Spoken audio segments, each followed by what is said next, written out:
Welcome back into College Football Every Game on the Board podcast with our closer, Teddy Covers. Teddy, welcome to the pod. How are you? Hey, I'm doing good, Drew. How about yourself? I'm doing good, Teddy. This is my last podcast until, for a while anyway. So I'm doing good until next week, of course. Yeah, I'm like, what? Wait a minute. What? You scared me there for a minute. I'm like, this is my last podcast. Unless some announcement that you're waiting for us to go before you're saying something? Jeez. No, nothing like that, Teddy. But I guess the NFL opening line report will be next week. Undecided on Monday or Tuesday or whatnot, but we will decide on that and let you know on Twitter at SportsMemo or at Teddy_Covers or at Drew Martin Betts. Right. You're going out of town for a couple days, right? Yeah. And hey, life happens sometimes. It's okay. We'll get the opening line report, and hopefully we'll be able to post it up next Monday. I'd love to be able to do that. So I'll work around your schedule on that, Drew. Hey, Teddy. Thank you, man. That's what friends are for. But let's give the people Whatever, you jerk. Let's give the people what they clicked on the link for. That's the rundown of the college football games here, guys. So hopefully get you on some right sides here. Starting in the AAC, we got 383, 384, the rotation number. We're going to the end of the card here on the college football Saturday afternoon card. We got Memphis at Houston. Looks like the Memphis Tigers laying 10.5 on the highway, 69 being the total here, Teddy. Yeah, both teams extra time to prepare for this one. But only one of these two teams is any good. And unfortunately, they're being priced like only one of these two teams is any good. Houston's a 3-win team playing in November. And those, when they get their spots, they may show. They covered their last two against SMU and Central Florida. But again, they lost both of those games. I'm not in love with this kid, Tune. He's mediocre at best at the quarterback position since King obviously left the team. And the Cougs are just not a team I'm excited about backing. So if I'm playing, I can only be laying here with Memphis. And, we're talking about a Memphis team where margins matter. They are looking for to get the, the group of five bowl bid. And they've had time to, they had the crazy back-to-back games against Tulsa and SMU. They've had 2 weeks to chill from that. And, they're fast and they're good, and I think they're going to give Houston a lot of problems. But, again, it's not like you're getting bargains to back Memphis right now. Over makes a little bit of sense. Tigers have been cashing a whole lot of over tickets. The last under ticket they cashed, I think, the second week of September. Wow, that's an interesting stat there. And, yeah, I'm with you, man. If I'm playing in this, I'm laying. Houston only catching 10. I would think this number would be a little higher. To give you a look at where I was looking on that one, Teddy, we got Kentucky at Vanderbilt up next. Wildcats 9.5 or 10 in Nashville.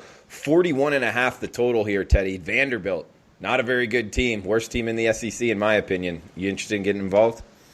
Yeah, just for what it's worth, my Memphis-Houston number was 10. So, that's just – and I'm not all that high on Houston necessarily. So this is a true pick-your-poison game. I used Vandy as a free play last week, and I'm embarrassed. That was I got a lot of stuff right last weekend. This was not one of them. And when they got punched, they didn't punch back. And when that starts to happen, those aren't teams I want to back anymore. So I'm not playing Vandy. All right. And, Mason's job is very much in jeopardy. We're talking about a team with 1 win, right? No, 2 wins for the season. They're not going anywhere. I don't trust Vandy to show. Your alternative to taking with Vandy is laying with Kentucky. And, boy, if you watch Kentucky last week against Tennessee, they get the ball around the goal line. Hey, let's not punch it in. In fact, let's not score at all. And they get the ball around the goal line again. Let's not we don't want to score this time either. And now the rumors are, like Florida State wants Stoops. Like he's done so well there that he's a coach that's going to move up in the ranks. Kentucky's not a team I'm comfortable with. Vandy's not a team I'm comfortable with. Under, if I'm playing this game. I don't see a whole lot of either one of these teams. These are two bad offenses, flat out. Where do the points come from in this one? And the market agreeing with you from 45 down to as low as 41.5. So heavy under move here.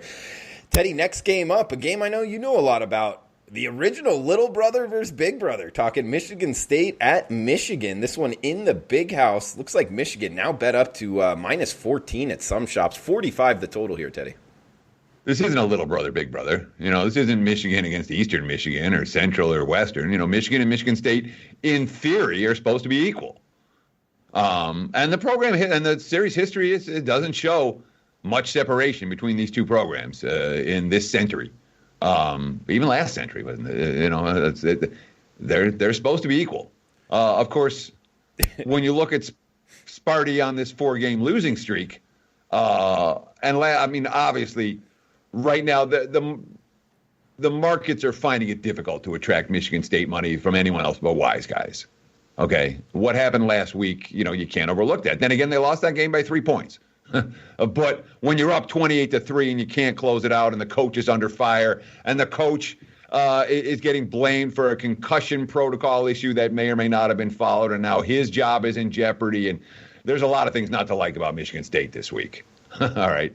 And then you look at what happened last year. Lewerke had his worst game in college against the Wolverines last year. He was 5 for 25 in that game. All right. Michigan State didn't have 100 yards of offense against Michigan last year. I'm not convinced that changes this time around. All that said, you want to lay with the Wolverines, and they're rested and ready. They're coming off a bye. Recognize that Michigan hasn't beaten Michigan State by more than 2 touchdowns since 2002. So it's been a while. And for all the crap that the Spartans have gone through, this is their rival, and a win against Michigan makes some of it go away. I don't expect Michigan State to lay down. I'll just put it that way. But it's not a spot where I'm particularly excited about the underdog. And, Teddy, just to clarify, the little brother versus big brother, I say that kind of tongue-in-cheek. Do you remember the one player that kind of said that about Sparta? Yeah. Oh, that was Hart, right? Yeah. Yeah, totally. Yeah, now I know exactly. Yeah, good reference. Excellent point. Okay. I didn't get it. You got it. Nice. Good dig. Good. Well done.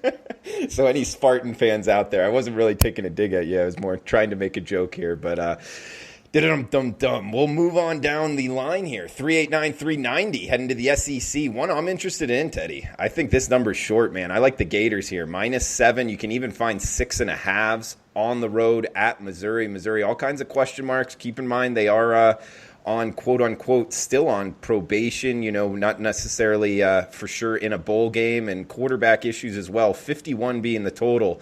You like the Gators as well, 6.5, 7 on the road?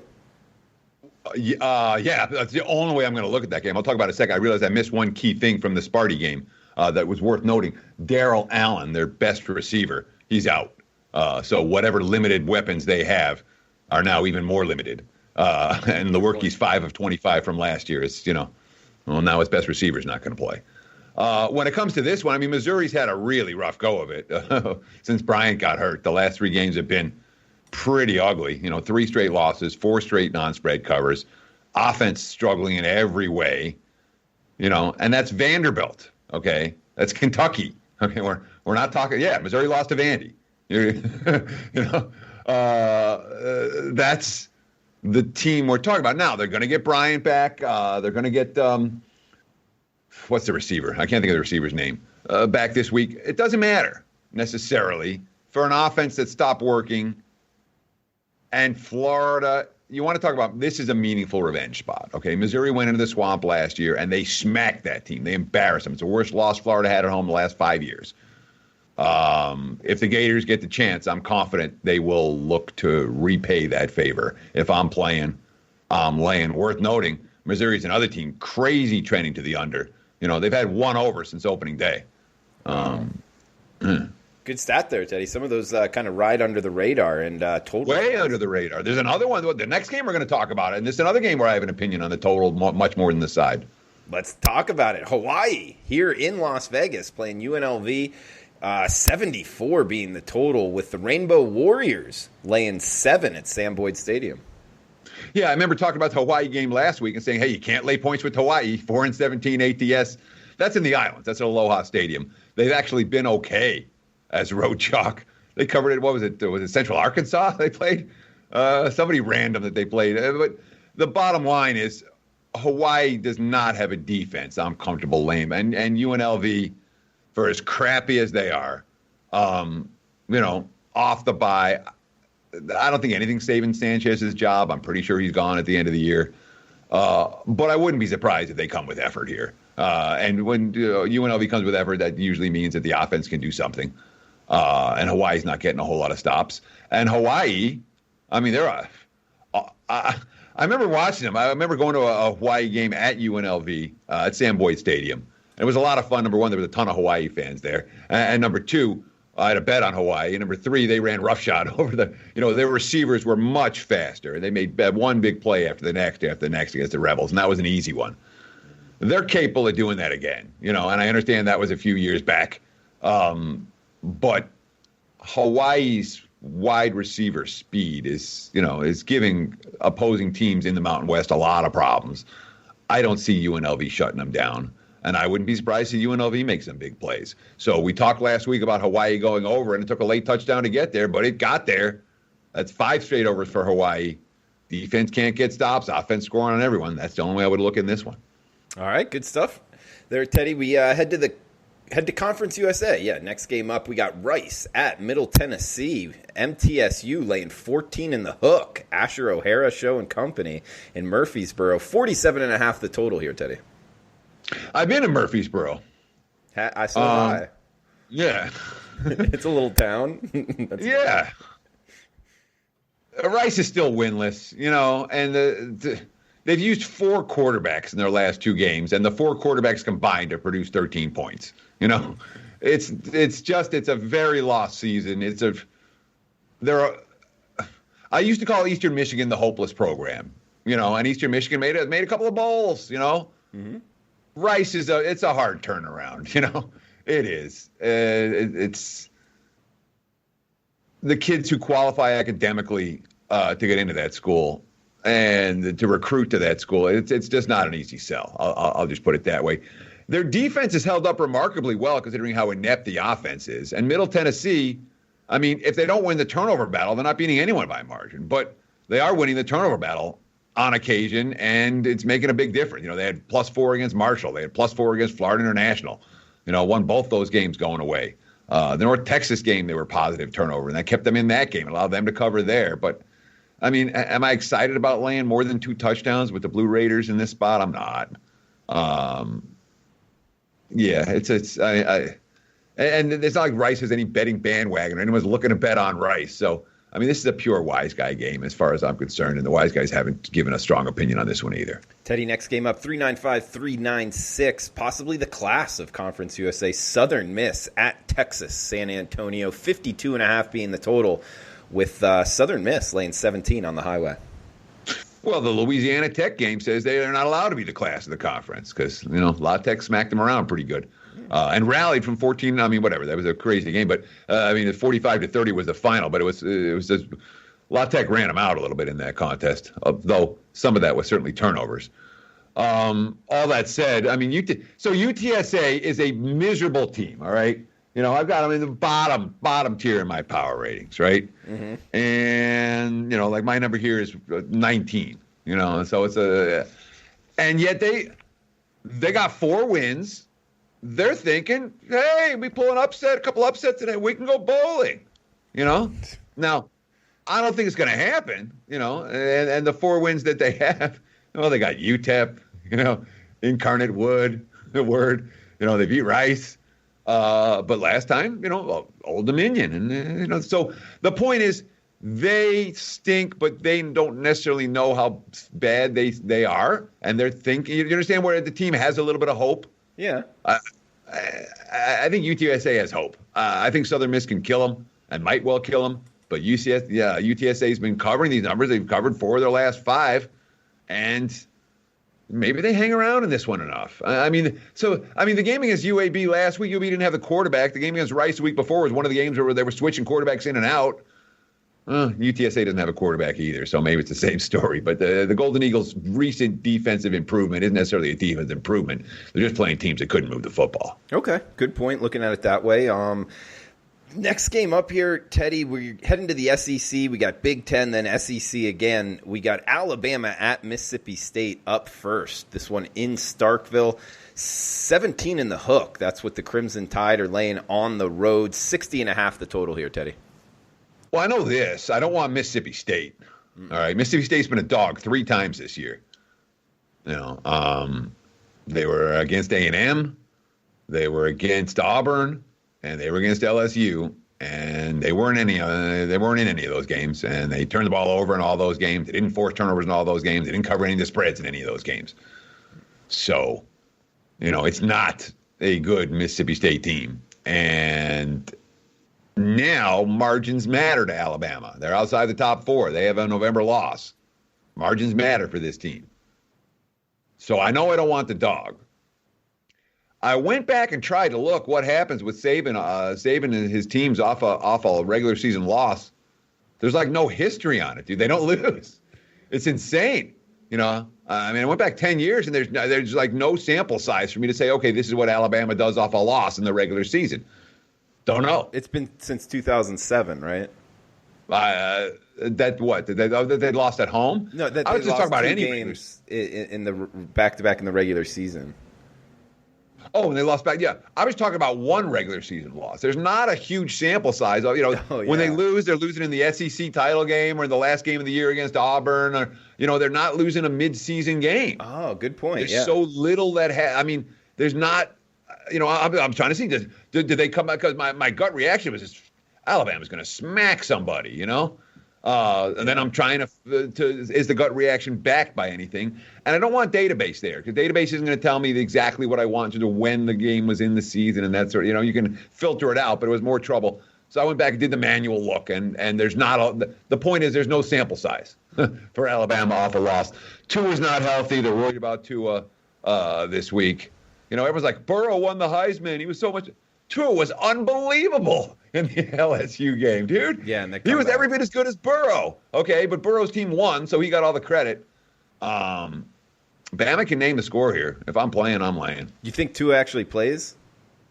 I don't know. Okay. And the markets are saying he's not going to play. That's why the money's come on Mississippi State. So be aware. This is a Thursday opinion and not anything I put my money on.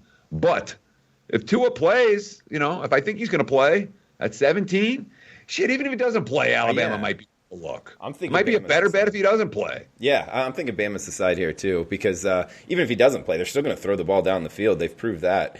Wisconsin. They got a pretty good receiving core, don't they? Yeah, that's what I mean. It's just take a 5-step drop and throw a pretty football down the field. You got a shot at scoring some points there. Wisconsin at Nebraska up next, Teddy, in Lincoln, 51 the total. We got the Badgers laying 14 or 14 in the hook, depending where you're shopping. Yeah, nobody wants Nebraska. And I don't want Nebraska. But the markets have really... again, we're talking about a team that has, 1 point spread cover all year against Northern Illinois.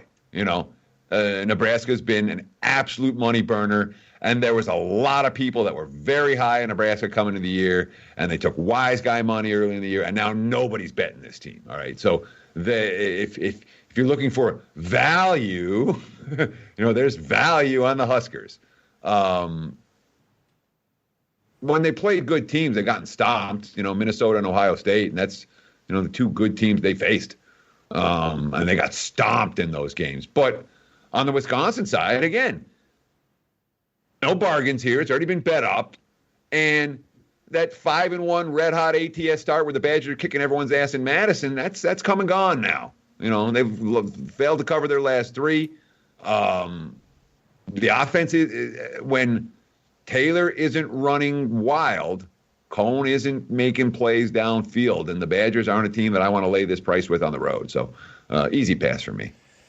Teddy, next game up, we got LSU at Mississippi. LSU laying 21 in the hook in Oxford, 65.5 the total here, Teddy. You think I'm crazy with looking towards the Ole Miss side here, plus 21.5? I think they got a puncher's chance to surprise the world.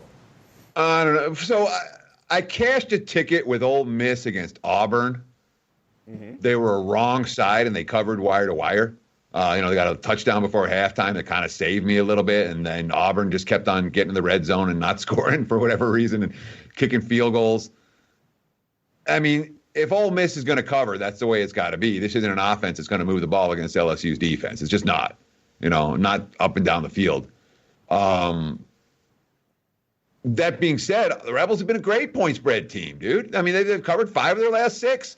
And they're just not getting blown out. They're hanging around. The defense is good enough to get a couple of stops. The offense is good enough to get a couple of first downs.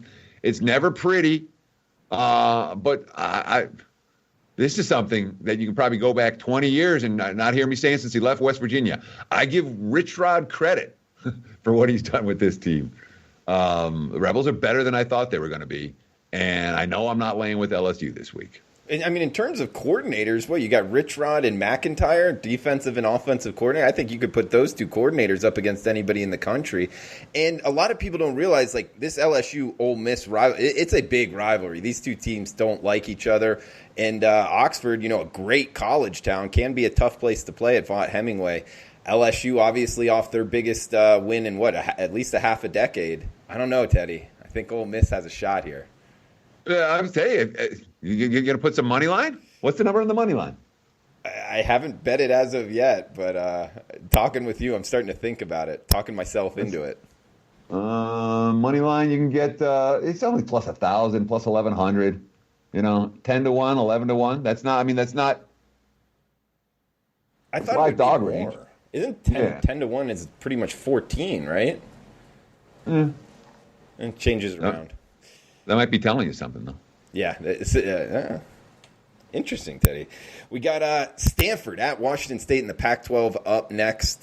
Cougars laying 11 and Pullman, 63.5 the total here, Teddy. No, 14. 14 is not minus 1,000. That's incorrect. Yeah, it's shorter than that. It's more in the 600, 700 range.